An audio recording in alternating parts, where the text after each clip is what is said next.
بسم الله الرحمن الرحيم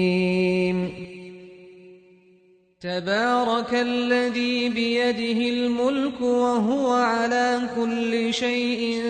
قدير الذي خلق الموت والحياة ليبلوكم أيكم أحسن عملا وهو العزيز الغفور الذي خلق 7 سماوات طباقا ما ترى في خلق الرحمن من تفاوت فارجع البصر هل ترى من فطور ثم ارجع البصر كرتين ينقلب إليك البصر خاسئا وهو حسير ولقد زينا السماء الدنيا بمصابيح وجعلناها رجوما للشياطين وأعتدنا لهم عذاب السعير وللذين كفروا بربهم عذاب جهنم وبئس المصير إذا ألقوا فيها سمعوا لها شهيقا وهي تفور تكاد تميز من الغيظ كلما ألقي فيها فوج سألهم خزنتها ألم يأتكم نذير قالوا بلى قد جاءنا نذير فكذبنا وقلنا ما نزل الله من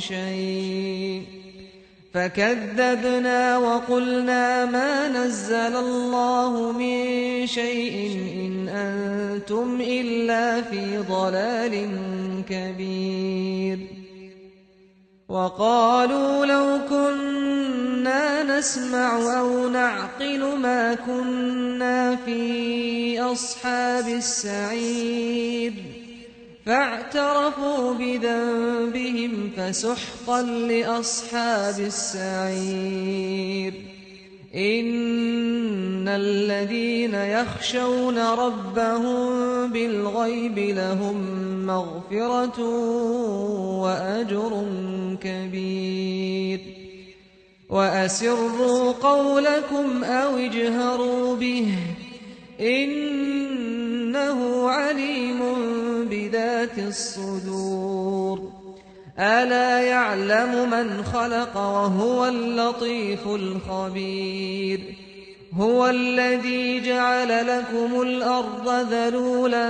فامشوا في مناكبها وكلوا من رزقه وإليه النشور أأمنتم من في السماء أن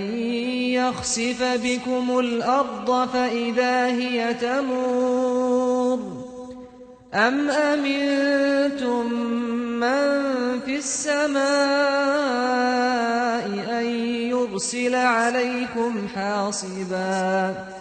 فستعلمون كيف نذير ولقد كذب الذين من قبلهم فكيف كان نكير أولم يروا إلى الطير فوقهم صافات ويقبضن ما يمسكهن إلا الرحمن إنه بكل شيء بصير أمن هذا الذي هو جند لكم ينصركم من دون الرحمن إن الكافرون إلا في غرور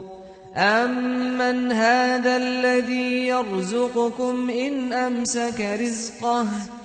بل لجوا في عتو ونفور أفمن يمشي مكبا على وجهه أهدى أمن يمشي سويا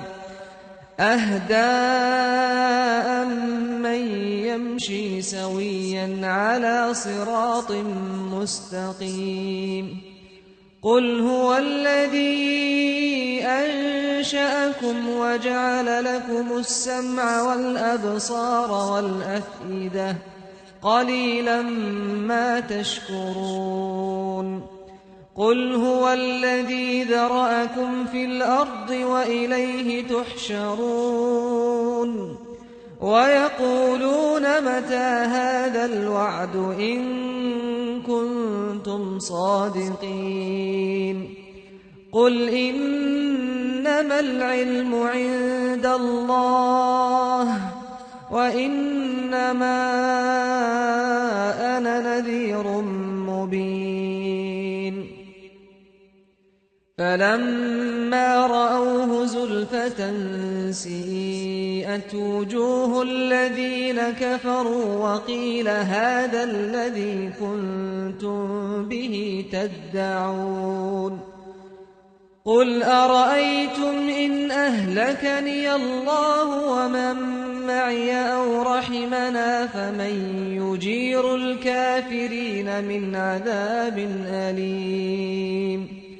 قل هو الرحمن آمنا به وعليه توكلنا